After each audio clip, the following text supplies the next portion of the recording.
ஒரு மகிழ்ச்சியான செய்தி. இதயம் நல்லெண்ணெயின் விலை லிட்டருக்கு ரூபாய் 105 குறைஞ்சிருக்கு. செப்டம்பர் 2023ல 1 லிட்டர் இதயம் நல்லெண்ணெயின் அதிகபட்ச விலை ரூபாய் 503. ஆனா இப்ப 1 லிட்டர் இதயம் நல்லெண்ணெயின் விலை ரூபாய் 398 மட்டும்தான் தமிழ்நாட்டுல. அப்ப இனிமே எல்லாரும் இதயம் நல்லெண்ணெய் வாங்கலாம் இல்ல? ஆர்ப்பாட்டமாக ஆரவாரத்தோடு உணர்வு பூர்வமாக ஏற்பாடு செய்யப்பட்டிருக்கின்ற இந்த மாபெரும் கண்டன பொதுக்கூட்டத்தினுடைய தலைவர், தமிழக காங்கிரஸ் கட்சியினுடைய தலைவர், நம் அன்பிற்கும் மரியாதைக்கும் உரிய அன்பு சகோதரர் செல்வ பெருந்தகை அவர்களே, அகில இந்திய காங்கிரஸ் கட்சியினுடைய பார்வையாளர், நம்முடைய பொறுப்பாளர், அன்பிற்கும் மரியாதைக்கும் உரிய கிரீஷ் அவர்களே, தமிழக காங்கிரஸ் கட்சியினுடைய மேனாள் தலைவர்களே, நாடாளுமன்ற சட்டமன்ற உறுப்பினர்களே, மாநில காங்கிரஸ் கட்சியுடைய நிர்வாகிகளே, மாவட்ட காங்கிரஸ் கட்சியினுடைய தலைவர்களே, தமிழகமெங்கும் இங்கே வந்திருக்கின்ற காங்கிரஸ் பேரியக்கத்தினுடைய என் அன்பிற்குரிய தோழர்களே, மழை மிரட்டி கொண்டிருக்கின்றது. நீண்ட நேரம் பேசுவதற்கான மேடை அல்ல இந்த மேடை. ஆனால் இந்த மேடையிலே நிற்கின்ற போது, உங்களை எல்லாம் பெரும் சமுத்திரமாக பார்க்கின்ற போது என் உள்ளம் நன்றியால் நனைகின்றது. இந்த சென்னையினுடைய மாபெரும் பட்டணத்திலே ஒரு 20,000 பேர் அமரக்கூடிய ஒரு இடத்தை நமக்கு தந்து மறைந்த மாபெரும் தலைவர் காமராஜர் அவர்களை நான் நன்றியோடு நினைத்து பார்க்கிறேன். தமிழ்நாட்டிலே எந்த கட்சிக்கும் கிடைக்காத ஒரு அருமையான ஏற்பாட்டை 80 ஆண்டுகளுக்கு முன்னால், 70 ஆண்டுகளுக்கு முன்னால் தொலைநோக்கு பார்வையிலே பார்த்து தன் தேக்கு மர தேகத்தை இந்த தேசத்திற்கு தியாகம் செய்த நம் அன்பு தலைவர் காமராஜர் அவர்கள் காங்கிரஸ் பேரியக்கத்தினுடைய பணிக்காக இப்படிப்பட்ட ஒரு அற்புதமான சொத்தினை நமக்கு தந்து நம்மை இந்த இயக்கத்தை வாழ வைத்த அந்த மாபெரும் தலைவனை இந்த நேரம் நன்றியோடு நினைவு கூறுவது அவசியம் என்று நான் எண்ணுகிறேன். நீண்ட நேரம் பேசுவதற்கான மேடையில நண்பர்களே, ஒன்றே ஒன்று மட்டும் சொல்லி முடிக்கிறேன். இந்த நாட்டில் என்ன நடக்கிறது என்கிற கேள்வி வேண்டாம். அகில இந்திய காங்கிரஸ் கட்சியினுடைய செயற்குழு கூடி தீர்மானம் போட்டிருக்கிறது. நம்முடைய ஒப்பற்ற தலைவர் ராகுல் காந்தி அவர்கள் பிரதமருக்கு வேண்டுகோள் வைத்திருக்கிறார். உள்துறை அமைச்சருக்கு வேண்டுகோள் விடுத்திருக்கிறார். கடந்த வாரம் இந்தியாவை காயப்படுத்திய அந்த மிக கொடுமையான நிகழ்ச்சிக்கு நியாயம் கேட்டிருக்கிறார். இவ்வளவு பெரிய துன்பியல் சம்பவத்தை வைத்து அரசியல் நினைக்க செய்யக்கூடிய ஒரு கேவலமான அரசியலை காங்கிரஸ் கட்சி ஒரு நாளும் பின்பற்றியதில்லை.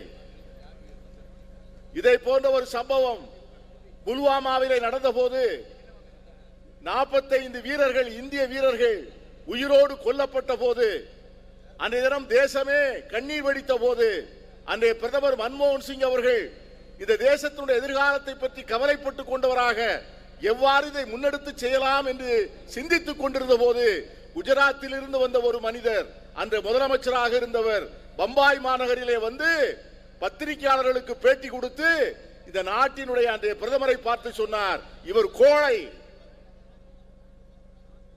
இவர் கோழை என்பதால் தான் இந்த மாபெரும் துயரம் நடந்திருக்கிறது, இந்த வன்முறை நடந்திருக்கிறது, இந்த வெறியாட்டம் நடந்திருக்கிறது, இந்த தீவிரவாதம் நடந்திருக்கிறது என்று சொன்னவர் அன்றைய முதலமைச்சராக இருந்த இன்றைய பிரதமராக இருக்கின்ற நரேந்திர மோடி.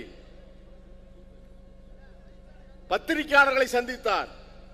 ஒரு தேசம் நெருக்கடியிலே இருக்கின்ற போது எல்லா எதிர்க்கட்சிகளும் ஒத்துழைப்பு தர வேண்டும் என்று கேட்கின்ற இன்றைய பிரதமர் தான் அன்றைக்கு ஆளும் கட்சியாக இருந்த காங்கிரஸை பார்த்து, பிரதமரை பார்த்து கோழைகள் என்று திட்டினார். ஆனால் இன்று நம்முடைய நெஞ்சம் நிறைந்த நம்முடைய அன்பு தலைவர் ராகுல் காந்தி அவர்கள் எவ்வளவு பெருமையோடு, எவ்வளவு பெருந்தன்மையோடு நடந்து கொண்டிருக்கிறார்கள் என்று சொன்னால், நரேந்திர மோடியை பார்த்து ஒரு வார்த்தை குறை சொல்லவில்லை, இந்த அரசாங்கத்தை குற்றம் சொல்லவில்லை.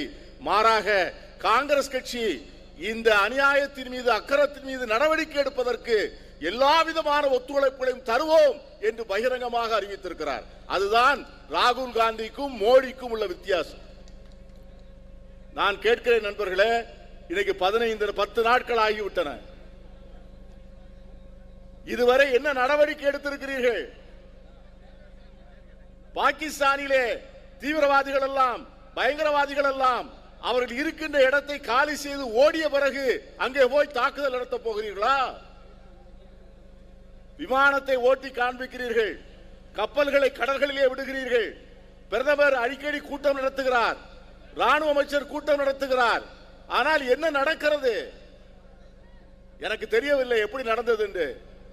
இன்னைக்கு ஞாயிற்றுக்கிழமை மெரினா கடற்கரைக்கு நீங்கள் போய் சொன்னால் அங்கே ஒரு 10,000 மக்கள் இருந்தால் அங்கே ஒரு 1000 போலீஸ்காரர்கள் நிற்கிறார்கள். இந்தியாவிலே எந்த நாட்டிலே எந்த ஊரிலே 1000 மக்கள் கூடினால் அங்கே 2 காவலர்களுக்கு மேல் ஒரு இன்ஸ்பெக்டரோ ஒரு டிஎஸ்பியோ இல்லாத ஒரு மாநிலத்தை மோடி சொல்லட்டும். 3 லட்சம் பேர் ராணுவம் இருக்கிறது காஷ்மீரிலே, எல்லை பாதுகாப்பு படை இருக்கிறது, ராணுவத்தினுடைய நவீன தளவாடங்கள் இருக்கின்றன, வானத்திலே பறந்து கண்காணிக்கக்கூடிய கேமராக்கள் இருக்கின்றன, இஸ்ரேலில் இருந்து வாங்கிய பெகாசஸ் இருக்கிறது. இவ்வளவு இருந்தும் கூட எந்த விதமான தடங்களும் இல்லாமல் அத்தனை பேரும் இங்கே உள்ளே வந்து ஆயுதங்களோடு வந்து இந்த நாட்டிலே இருக்கின்ற அப்பாவி சுற்றுலா பயணிகளை கொன்றுவிட்டு எந்த விதமான சேதம் இல்லாமல் திரும்ப முடியும் என்று சொன்னால் அந்த பாதுகாப்பு கோளாறுக்கு குறைபாடுகளுக்கு யார் பொறுப்பேற்பது? அதற்கு யாராவது பொறுப்பேற்க வேண்டாமா?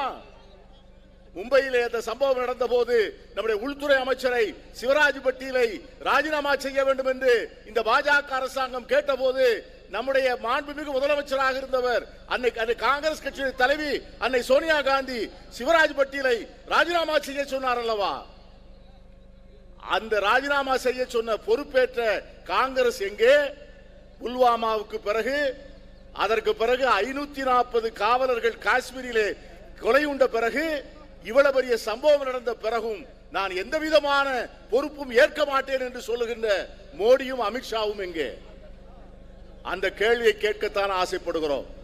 பிரதமர் அவர்களே, காங்கிரஸ் கட்சியின் சார்பாக கேட்கிறேன், விரைந்து நடவடிக்கை எடுக்க வேண்டும்.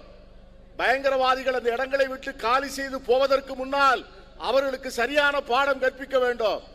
அவர்கள் காலி செய்து போய்விட்ட பிறகு அந்த வெறும் இடத்திலே போய் நடவடிக்கை எடுத்து பயனில்லை.